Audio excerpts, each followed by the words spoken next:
நண்பர்களை நீங்கள் பார்த்து கொண்டு இருப்பது உங்கள் கௌசிகா ரிவ்யூ. சரி வாங்க வீடியோக்குள்ள போய் என்ன நடக்க போகுது அப்படின்னு சொல்லிட்டு பாத்தீங்கன்னா, நம்ம விஜய் இருக்காருல, அவரு வந்து ஒரு பக்கம் ரொமான்டிக்கான மூட்ல சரி ஓகே மல்லிக்கு கிஃப்ட் தரலாம் அப்படின்னு சொல்லிட்டு இதுக்கு முன்னாடி கரெக்டா விஜய் மல்லிக்கு பர்த்டே நின்று ப்ரப்போஸ் பண்ணலான்னு சொல்லிட்டு ஆசையாக இருந்தார். அண்ணன் வந்து ஒரு செயின் வாங்கி வச்சிருந்தாரு. அந்த செயினை வந்து கொடுக்கலான்னு சொல்லிட்டு ரொம்பவே ஆசையாக பாசமாக போனார். அந்த சமயத்தில் அதை கொடுக்க முடியலைங்க. ரொம்பவே மனசு உடஞ்சி போயிட்டு என்னடா இது இப்படி ஆகி போச்சு அப்படின்னு சொல்லிட்டு மனசு அளவில் ரொம்பவே நொந்து போயிட்டு இருந்தாங்க. அந்த சமயத்தில் சரி ஓகே கொடுத்துடலாம் அப்படின்னு சொல்லிட்டு அதை கொடுத்துட்டாங்க. அடடா வேற மாதிரி செய்க, இதெல்லாம் தரமான செய்க, இதெல்லாம் மறக்க முடியுமாடா அப்படின்ற மாதிரி அந்த கிஃப்டையும் கொடுத்துட்டாங்க. இதுக்கு மேலே சொல்கிறதுக்கு என்ன இருக்குது சொல்லுங்க பார்க்க. வார்த்தையை ஒரு பக்கம் தொண்டையில் அடைச்சி அந்த அளவுக்கு ஒரு பக்கம் தரமா செஞ்சு விட்டாங்க. சரி போனதெல்லாம் போயிருச்சு, இதுக்கப்புறம் என்ன பண்ண போறாங்க அப்படின்னு சொல்லிட்டு பாத்தீங்கன்னா, கரெக்டா அந்த கிஃப்டை வாங்கி பார்த்தா அதுல மல்லி, வெண்பா, விஜய் இவங்க 3 பேர் இருக்காங்க. அடடா சந்தோஷம் சந்தோஷம் சொல்லிட்டு சிரிக்க ஆரம்பிச்சாங்க. வேற லெவல் மகிழ்ச்சியா தாங்க இருக்கு. இந்த மாதிரி ஒரு சந்தோஷமான விஷயம் எங்கேயும் நடக்குமா சொல்லுங்க பார்க்கலாம். ஆனா இப்போ நடந்துருச்சு. இதை கேட்கும் போதும் சந்தோஷமா இருக்கு, பார்க்கும் போதும் சந்தோஷமா இருக்கு. சரி போனதெல்லாம் போயிருச்சு, இதுக்கப்புறம் என்ன பண்ணலாம் ஏது பண்ணலாம் அப்படின்னு சொல்லிட்டு பாத்தீங்கன்னா, நம்ம வெண்பா இருக்காங்களா, அவங்க வந்து அடடா அவங்கள பத்தி சொல்றதுக்கு வார்த்தை என்னடா, அப்படியே காலங்காத்தால் எழுந்து உட்காந்து ஒரு பக்கம் சைலண்டா உட்காந்து இருக்காங்க. ஸ்கூலுக்கு போலாம் ரெடி ஆயிட்டு சந்தோஷத்துல. அதே சமயத்தில் நம்ம அன்னபூர்ணி வந்து இதோ பாரு மல்லி, ஒசூரில் எனக்கு தெரிஞ்ச ஒரு ஃப்ரெண்டு இருக்கா, அவர் ரெசார்ட் வச்சுருக்கா. எனக்கு வந்து இந்த மாதிரி இந்த விசிட்டிங் கார்டு கொடுத்துருக்கா. எனக்கு தெரிஞ்சவங்க யார் போனாலும் அவன் ஃப்ரீயாக தங்கிட்டு 2-3 நாள் கழிச்சுக்கிட்டா வரலாம், எந்த பிரச்சனையும் இல்லை. நீங்கள் போடுறீங்க மஜா பண்ணுறீங்க வர்றீங்க, இதோ பாருங்கள் எனக்கு பேர குழந்தை கையில் கொடுத்துடணும். வெண்பா உனக்கு என்ன குழந்தை வேணும் அப்படின்னு சொல்லிட்டு கேட்குறாங்க. உடனே எனக்கு பாப்பாவோ அம்மா வயிற்றுல குழந்தை இருக்கா அப்படின்னு சொல்லிட்டு ஆசையாக கேட்குறாங்க நம்ம வெண்பா. உடனே எதுவுமே சொல்ல முடியாம மல்லி ஒரு பக்கம் தயக்கத்திலே இருக்காங்க. கூடிய விரைவில் கூடிய சீக்கிரம் உனக்கு பாப்பா இல்லைன்னா தம்பி வருவாங்க அப்படின்னு சொல்லிட்டு சொல்றாங்க. எனக்கு ரொம்ப சந்தோஷமா இருக்கு அப்படின்னு சொல்லிட்டு வெண்பா அந்த சந்தோஷத்தோடய ஸ்கூலுக்கு கிளம்ப ஆரம்பிச்சாங்க. அதே சமயத்துல திடீர்னு ஒரு பக்கம் இருந்து அப்படியே சும்மா போன் வருதுங்க. யாருக்கிட்ட அப்படின்னு சொல்லிட்டு பாத்தீங்கன்னா, சனியும் விட்டுருன்னு சொல்லிட்டு சொன்னா விடுமா சொல்லுங்க பார்க்கலாம்.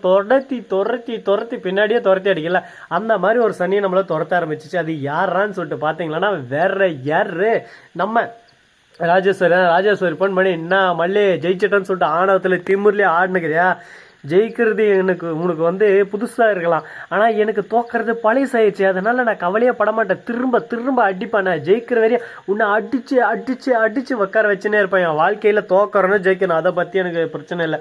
ஒவ்வொரு விஷயத்திலையும் உன்னை அணுவா சித்திரவதைப்படுத்தணும், அதுதான் என்னோட ஆசை, என் எய்மை, என் குறிக்கோள் அப்படின்னு சொல்லிட்டு ஆணவத்தோடையும் திமுரோடையும் பேசின்னு இருக்காங்க ராஜேஸ்வரி. நான் ராஜே கொஞ்சம் விட்டால் ரொம்ப வாய் நீளுது, வாயா தைச்சிருவான் ஜாக்கிரதை அப்படின்னு சொல்லிட்டு நம்ம மல்லி ஒரு பக்கம் சவுண்ட் விடுவான்னு பார்த்தா ராஜேஸ்வரி திடீர்னு நான் அக்காவா பார்த்துன்னு இருக்கேன், அது வரையும் தான் உங்களுக்கு மரியாதை, என்னைக்கு என் சொத்தெல்லாம் பிடிங்க எங்களை அனாதே நடு ரோட்டில் தள்ளி விட்டீங்களா, அப்போவே உங்களெல்லாம் நான் மறந்துட்டேன், திரும்ப எங்கள் வாழ்க்கையில் வந்து தேவையில்லாமல் குறுக்கு கம்னட் மாதிரி வேலையெல்லாம் செய்யக்கூடாது, உங்கள் வேலையை நீங்கள் பாருங்கள், எங்கள் வேலையை நாங்கள் பார்க்குறோம், நாங்கள் சந்தோஷமாக இருக்கணும், அதுக்கான வேலையை நாங்கள் பார்க்குறோம் அப்படின்னு சொல்லிட்டு சொன்னிருக்கேன்.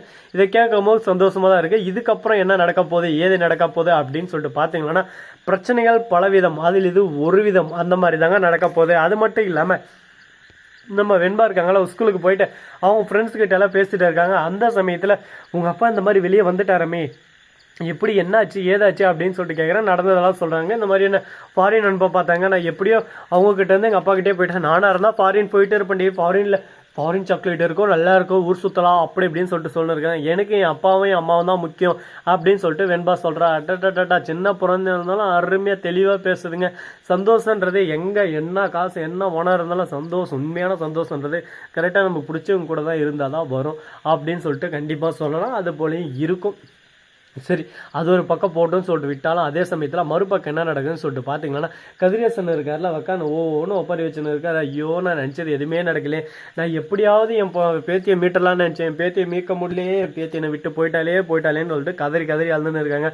என்ன கதிரேசன் பண்ணுறது, தன் வினை தன்னை சுடும் சொல்லிட்டு பெரியவங்க ஒன்றும் சும்மா சொல்லுங்க, நீ என்ன விதைக்கிறியோ அதுதான் உனக்கு பயிராக வந்து அறுவடையாகும், வேற என்ன பண்ண முடியும் சொல்லு பார்க்கலாம் அப்படின்ற மாதிரி தான். நீ தப்பே செஞ்சுன்னு இருந்தா உனக்கு தப்பு மட்டும்தான் நடக்கும், தப்பாக தான் வரும்.